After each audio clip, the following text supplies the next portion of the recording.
Sempat dalam hatinya ia menduga-duga mengapa jadi dirinya yang terkena teror itu, padahal kalimat yang diucapkannya saat melakukan sumpah pocong tadi adalah murni sejujur-jujurnya. Darmoko memang tidak melakukan praktik pesugihan tersebut seperti yang dituduhkan Bu Nyai padanya. "Jangan lupa tutup pintunya kembali!" teriak Bu Nyai padanya di saat kaki Darmoko sudah berada di ambang pintu. Ia pun menoleh ke arah Bu Nyai. Namun hal tak terduga kini terjadi lagi. Kini mata kepalanya melihat sendiri bahwa di belakang Bu Nyai saat ini telah berdiri sesosok pocong dengan wajah yang sangat mengerikan, di mana dalam mulutnya itu terdapat ribuan belatung, yang kian lama belatung itu tanpa sengaja sudah berjatuhan di lantai. Air liur dari sosok itu terlihat menetes hingga mengenai pakaian yang saat ini dikenakan oleh Bu Nyai. Melihat hal itu, Darmoko pun bingung harus menghampirinya ataukah membiarkannya begitu saja. Hatinya masih diselimuti rasa kecewa karena ucapan pedas yang dilontarkan Bu Nyai padanya. Dan kini, pocong menyeramkan itu terlihat menatap Darmoko dengan senyum menyeringai, sehingga nampaklah gigi-giginya yang runcing dan menghitam. Ingin rasanya ia berteriak, memperingatkan Bu Nyai tentang kehadiran sosok itu yang berdiri tepat di belakangnya. Namun sepertinya lidahnya sudah keluh. Bahkan untuk menggerakkan badannya saja rasanya ia sudah tidak sanggup lagi. Darmoko mencoba mengerdipkan matanya untuk memastikan bahwa yang dilihatnya saat ini adalah nyata. Kini baju yang dikenakannya pun juga sudah telah banjir oleh peluh keringat. Kaki serta tubuhnya tak bisa lagi untuk digerakkan. Ingin rasanya ia berteriak sekuat tenaga, memberitahu Bu Nyai agar segera berpindah dari tempatnya berdiri sekarang. Walau bagaimanapun, ia tak ingin melihat orang lain cilaka. Meski orang itu telah berulang kali menyakiti hatinya dengan tuduhan-tuduhan keji yang tak ada buktinya. Hanya doa yang bisa ia panjatkan. Dirinya berharap semoga pocong itu tak menyakiti Bu Nyai. "Heh, kenapa masih berdiam di situ? Sana, pergilah!" Suara teriakan dari Bu Nyai tiba-tiba membuatnya kaget. Ia pun kembali untuk membuka kedua matanya saat setelah berdoa untuk meminta perlindungan kepada Allah. Dilihatnya sosok pocong berwajah gosong mengerikan tadi sudah lenyap, tak menampakkan dirinya lagi. Bak telah ditelan oleh bumi, dan akhirnya tubuh yang tadinya kaku sudah bisa ia gerakan kembali. Ia bersyukur kepada Yang Maha Kuasa karena telah melindungi dirinya berikut dengan Bu Nyai. Untuk menghindari cekcok mulut lebih lanjut, Darmoko pun lantas memutuskan untuk keluar dari dalam rumah dan memilih untuk menunggu Ustadz muda di teras. Sedari tadi rintikan hujan terus menetes membasahi bumi tiada henti. Ia juga sangat khawatir dengan keadaan istrinya yang mungkin masih menunggu kedatangannya untuk segera pulang ke rumah.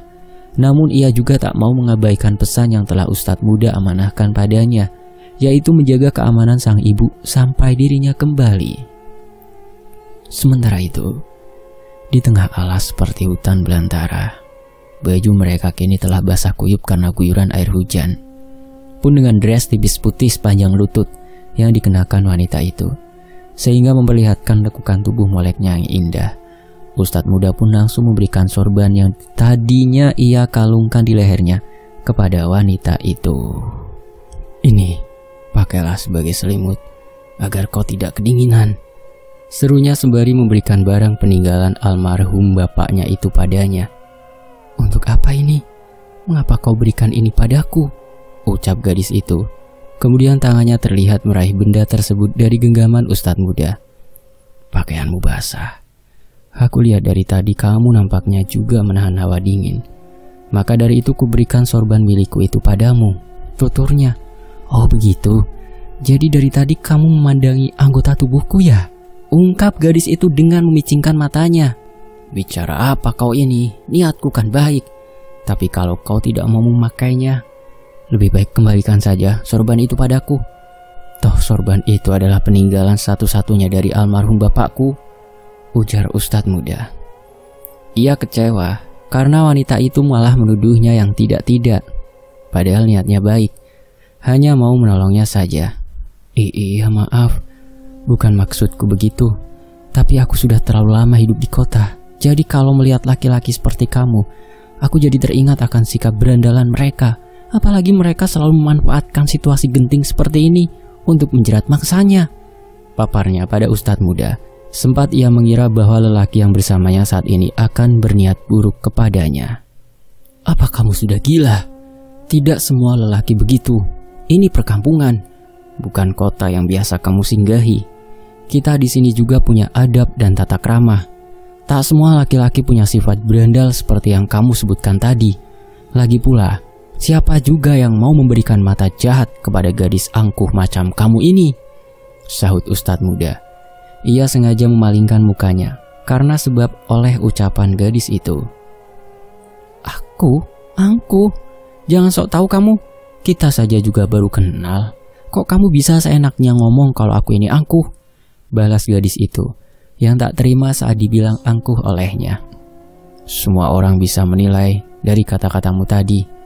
Makanya jangan asal menuduh sembarangan, timpal ustadz muda yang menanggapi enteng ucapannya. Setelah beradu mulut, kemudian mereka berdua pun terlihat saling membuang muka. Gadis itu juga terlihat membalutkan sorban yang diberikan ustadz muda tadi pada tubuhnya. Buah. Tiba-tiba guntur di atas sana terdengar menggelegar, membuat wanita tersebut secara refleks memeluk tubuh ustadz muda tanpa seizinnya. Dengan keadaan mata tertutup, tangannya masih berusaha berpegangan pada pinggang ustadz muda. Melihat hal itu, ustadz muda pun buru-buru untuk melepaskan cengkraman yang membeli tubuhnya. Bukan muhrim, serunya. Perempuan itu pun langsung tertunduk. Maaf, tidak sengaja. Habis aku takut kalau dengar suara petir kayak tadi, balasnya kemudian. Oh ya, tadi kamu bilang mau cari alamat. Alamatnya siapa? Tanya ustadz muda padanya. Sebenarnya aku kesini karena kangen sama mbakku, sahutnya. Setelah aku mendengar kabar perceraiannya, dia memutuskan untuk pergi dari rumah mantan suaminya. Katanya mau pulang saja ke kampung halaman. Sudah lama sekali aku ingin mengunjunginya. Namun waktunya yang kurang pas, karena aku harus menempuh pendidikanku dulu sampai selesai di kota. Sampai pada akhirnya, aku pun lulus dengan nilai yang memuaskan. Maka dari itu aku kesini untuk mencarinya. Karena dia adalah keluargaku satu-satunya saat setelah kepergian bapak dan ibuku. Jelas wanita itu. Oh, begitu ternyata ceritanya. Ustadz muda pun mengangguk pelan. Kalau boleh tahu, siapa nama mbakmu? Siapa tahu aku kenal dengannya. Jadi setelah hujannya reda, aku bisa mengantarkanmu pulang ke sana. Tambahnya lagi, sebelumnya aku juga terima kasih sekali sama kamu. Aku juga minta maaf karena tadi sudah menuduhmu yang tidak-tidak, serunya. Ia jadi tak enak hati atas perlakuannya tadi kepada ustadz muda. Tidak apa-apa, lupakan saja soal tadi. Jadi siapa nama mbakmu? Ustadz muda masih menanyakan hal yang sama, di mana sedari tadi belum juga dijawab oleh wanita itu. Oh iya, sebelumnya kenalin, namaku Neni. Aku adiknya Mbak Neneng, balas gadis itu padanya. Mendengar kata Neneng, ustadz muda pun langsung terkejut. Ia menjadi terperangah setelah mengetahui bahwa wanita yang bersamanya itu ternyata adalah adik kandung dari Neneng, Neni. Ia bingung harus berkata apa. Bagaimana caranya menjelaskan bahwa kakaknya itu telah tewas dengan cara yang tak wajar. Meskipun dirinya tak melihat langsung bagaimana kejadiannya, namun menurut penuturan almarhum bapaknya, Neneng tewas di tangan penduduk setempat, yang manakala tempo lalu mereka dengan mata kepalanya sendiri telah memergoki si Neneng sedang berbuat mesum dengan suami orang lain. Melihat semua itu, warga pun dibuat geram oleh tindakan Neneng berikut dengan lelaki yang bersamanya kala itu. Tanpa pikir panjang, mereka pun langsung melemparkan sebuah obor yang masih menyala ke tubuh Neneng, membuat badannya tersulut oleh kobaran api membara. Tak satupun orang yang berani untuk menolongnya kala itu. Mereka lebih memilih bungkam daripada harus menerima amukan yang sama dari para warga. Hingga pada akhirnya, almarhum bapaknya sekaligus Darmoko, berikut istrinya, pun akhirnya datang untuk mematikan api yang masih menyulut tubuhnya kala itu. Akibat tindakan yang mereka lakukan, tubuh Neneng pun terbakar sebagian, menyisakan separuh badan yang saat itu juga sudah dalam keadaan melepuh parah. Hingga akhirnya Neneng pun dinyatakan tewas. Menurut penuturan yang dijabarkan almarhum bapaknya, Mereka pun memutuskan untuk menguburkan Neneng dengan layak secara diam-diam tanpa sepengetahuan warga. Karena jika sampai mereka tahu, mungkin para warga tak akan pernah mengizinkan untuk mengkebumikan jasad wanita pezina itu di desa ini. Akibat tindakan gegabah yang mereka perbuat, kini kampung ini setiap harinya harus menerima teror dari sesosok pocong berwajah mengerikan, di mana pocong itu sendiri ialah jelmaan dari arwah si Neneng yang menghantui para warga untuk menuntut balas atas kematiannya. Kini hanya Darmokolah yang tahu di manakah kuburan si Neneng saat ini. Kok jadi diem sih? Tanya wanita itu kemudian, membuat Ustadz muda terkejut dan tersadar dari semua lamunannya tentang peristiwa tragis yang menimpa Neneng. Aku hanya teringat dengan ibuku yang kutinggal sendirian di rumah. Serunya membuat alasan. Ia merasa belum siap jika harus menceritakan peristiwa tragis tempo lalu yang menimpa kakaknya kepadanya. Oh, jadi karena itu dari tadi kamu diam? Tanya wanita itu kembali. Ustadz muda pun hanya mengangguk pelan sembari melemparkan senyuman kecil ke arahnya. Kok kamu kayak tegang gitu? Kenapa sih? Ternyata selain cantik, wanita itu juga cerdik. Ia bisa membaca bahasa tubuh Ustadz muda yang terlihat gusar. Tidak kok. Ustadz muda mengelak. Ia berusaha untuk tetap tenang di hadapan wanita itu. Jadi gimana? Kamu kenal gak sama mbakku? Tanyanya lagi. Ustadz muda masih diam dan tertunduk. Ia tak tahu harus berkata apa lagi. Saat ini hatinya dilanda dilema, bingung. Lebih baik jujur dan menceritakan tentang semuanya, ataukah tetap pada pendiriannya untuk berpura-pura tidak mengenal kakak dari wanita tersebut? Namun ia pun teringat akan petuah dari almarhum bapaknya, bahwa agama tidak mengajarkan kita untuk berbohong.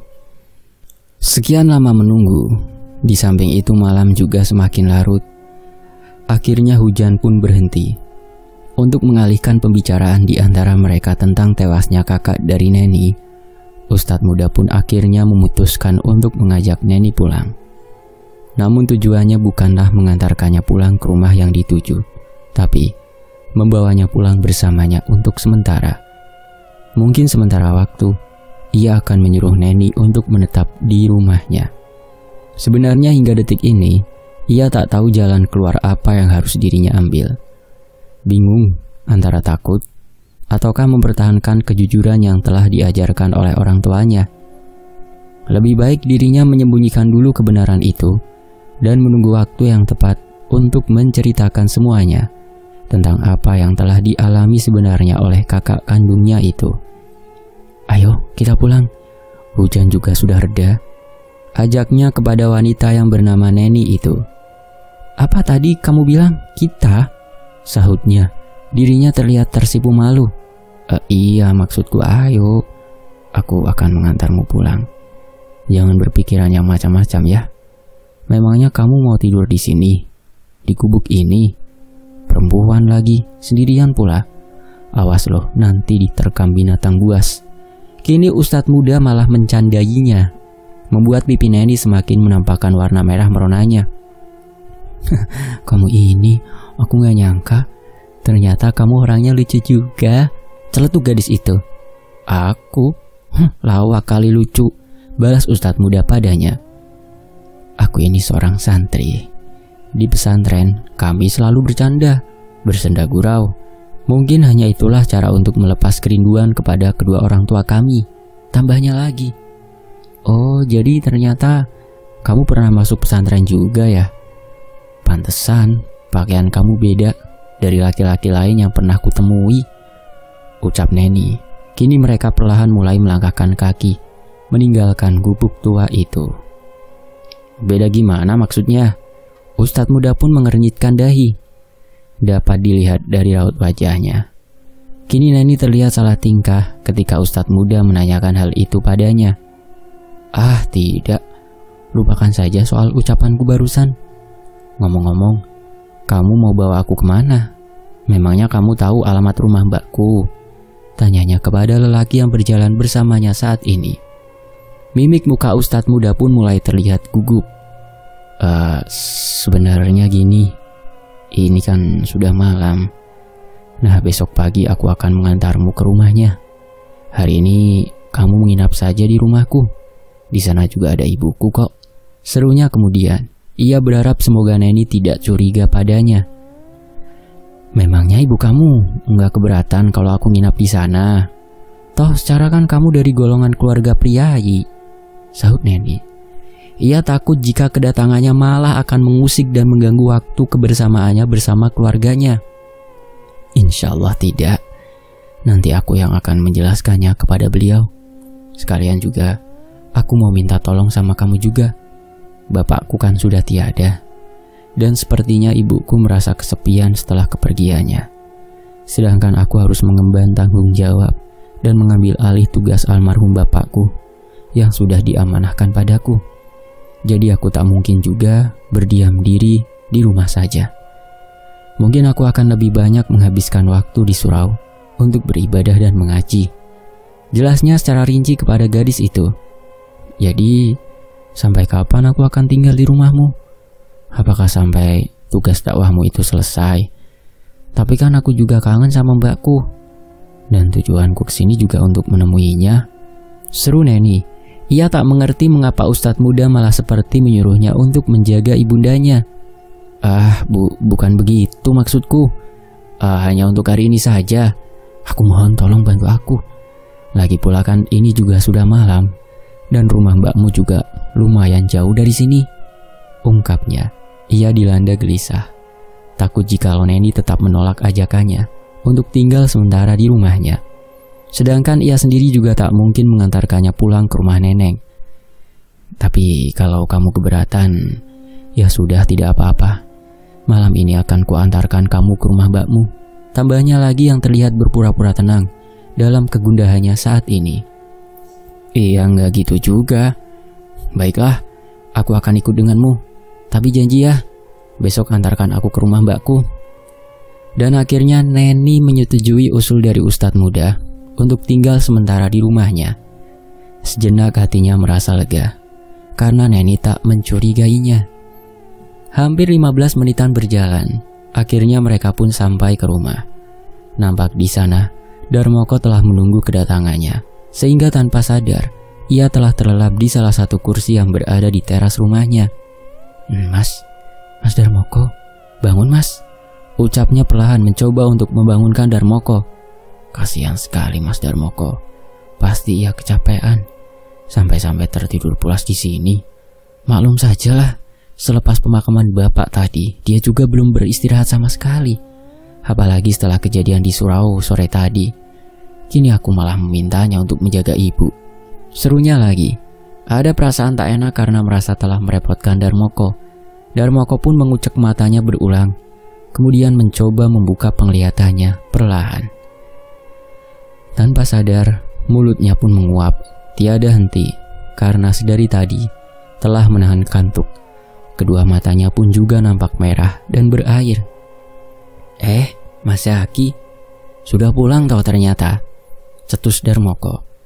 Ia pun langsung bangkit dari duduknya. Iya mas, maaf ya karena telah merepotkan. Sampai ketiduran di depan rumah begini, timpal ustadz muda.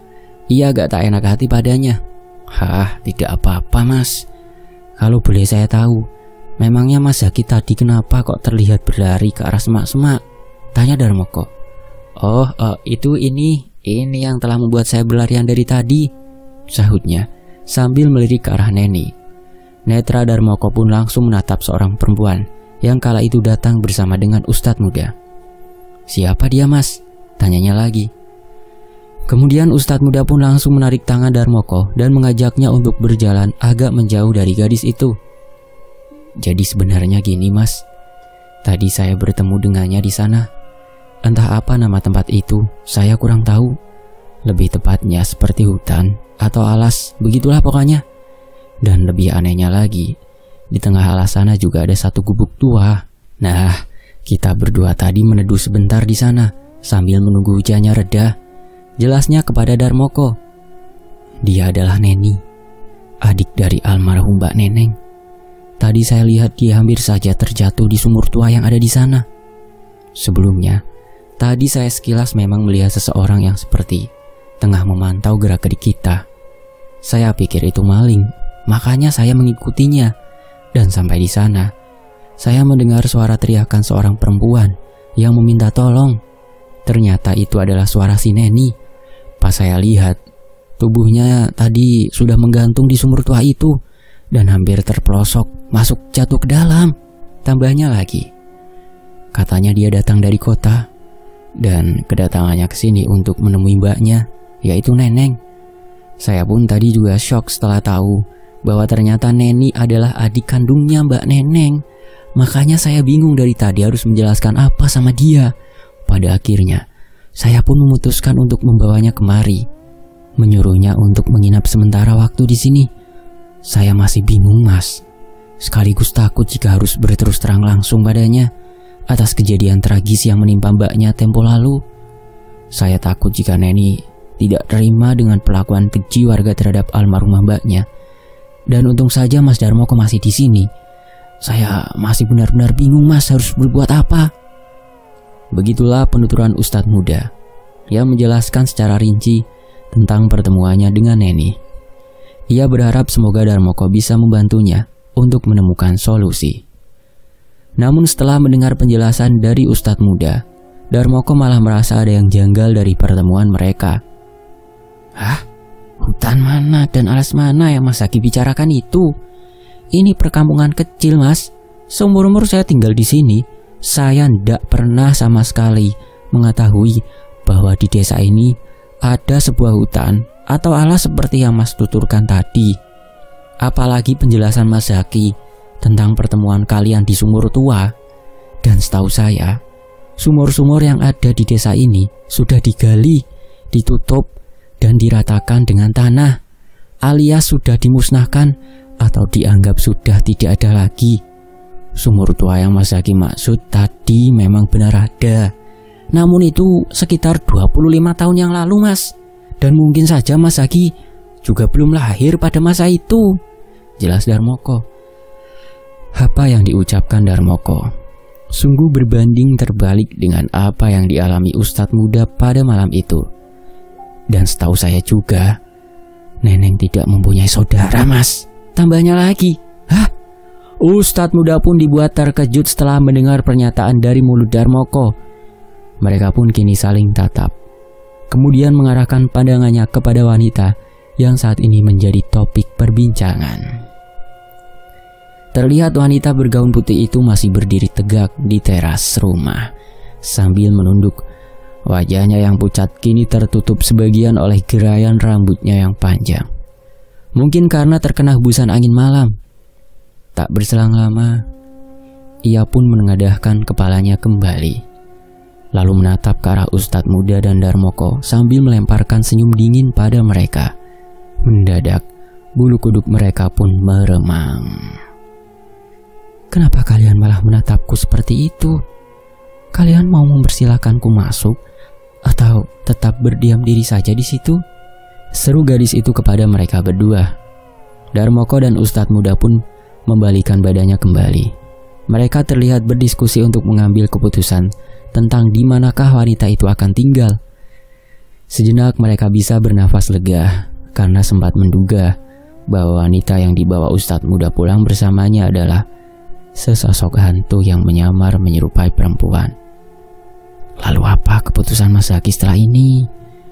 Atau kita beritahu saja yang sebenarnya kepada dia tentang peristiwa yang telah menimpa Neneng tempo lalu, ujar Darmoko. Ia pun kini juga nampak terlihat kebingungan. Tadinya saya berniat memberinya tempat tinggal sementara di rumah ini. Toh di sini juga ada ibu, sahut Ustadz muda. Tapi bagaimana dengan tanggapan warga nanti, Mas? Darmoko agak khawatir jika wanita itu tinggal di rumah Ustadz muda. Tanggapan yang bagaimana, Mas? Saya tahu apa yang Mas Darmoko pikirkan saat ini.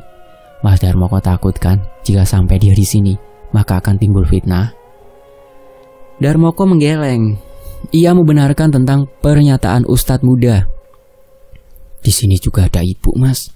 Lagi pula mungkin saya akan banyak menghabiskan waktu saya di surau untuk menimba ilmu, beribadah, mengaji, sekaligus mengajak para warga yang lain agar mau untuk melaksanakan sholat berjamaah kembali di sana, tuturnya. Lagi pula, semenjak adanya teror, penduduk kampung ini lebih memilih untuk mengunci rapat-rapat pintu rumah mereka dan memilih berdiam diri, bersembunyi di sudut kamar masing-masing.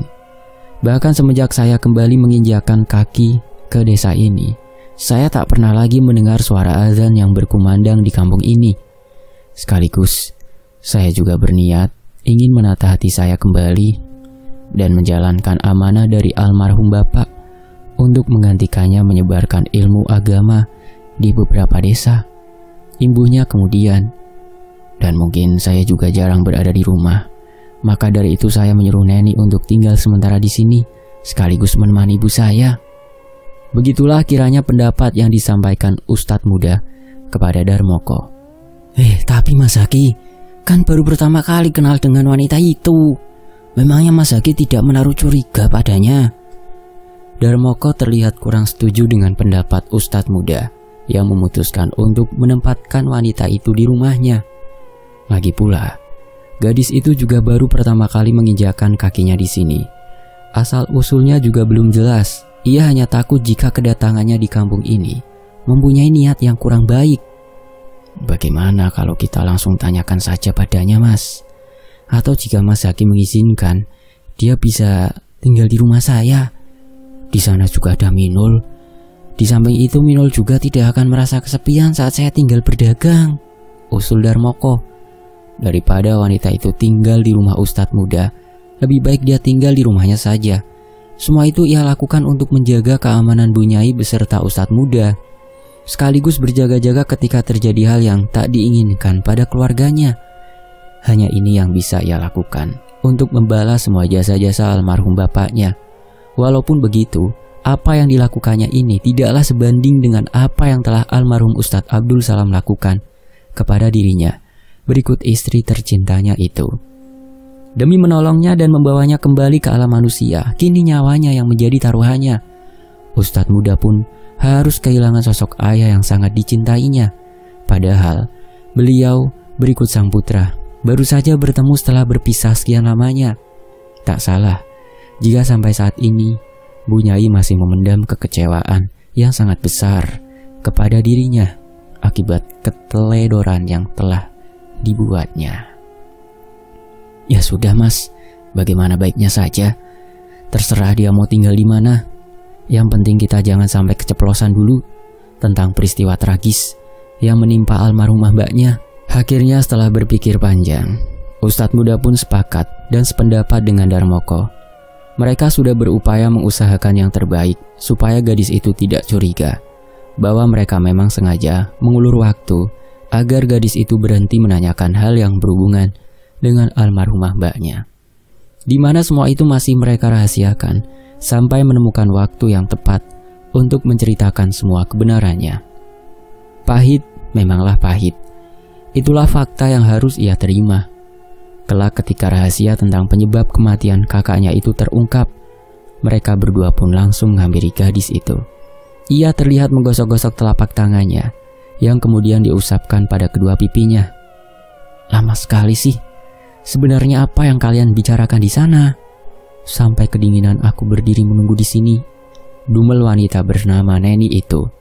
Maaf, memang tadi ada sedikit hal yang perlu kami bicarakan, sahut Ustadz muda menimpali.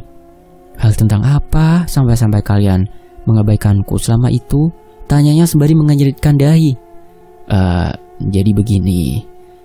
Sebenarnya kami tadi membicarakan tentang tempat tinggalmu untuk sementara waktu, papar Ustadz muda. Sebentar, tempat tinggal sementara? Maksudnya gimana ini? Kok aku masih gak paham? Bukannya kamu sudah berjanji kalau besok pagi akan mengantarkanku ke rumah mbakku?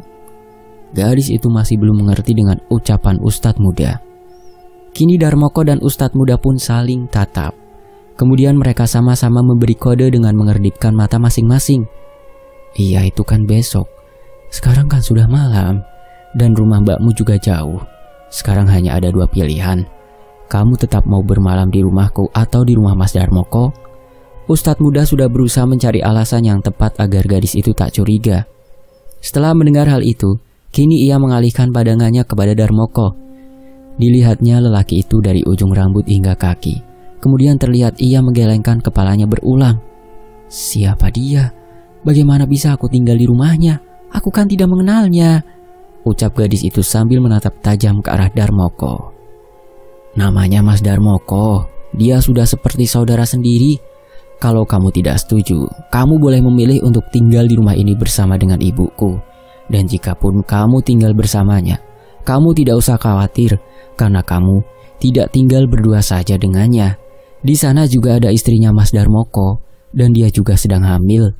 Tapi ku kembalikan lagi, semua keputusan ada di tanganmu. Jelas Ustadz muda padanya. Kini terserah gadis itu saja akan memilih tinggal di mana. Oh begitu, kirain tadi kamu nyuruh aku tinggal berdua saja dengannya. Bersambung. Nantikan bagian berikutnya hanya di Tony FS. Terima kasih teman-teman, saya pamit dulu ya. Mohon maaf kalau ada salah kata. Wassalamualaikum, semoga terhibur. Tetap di Tony FS. Alhamdulillah.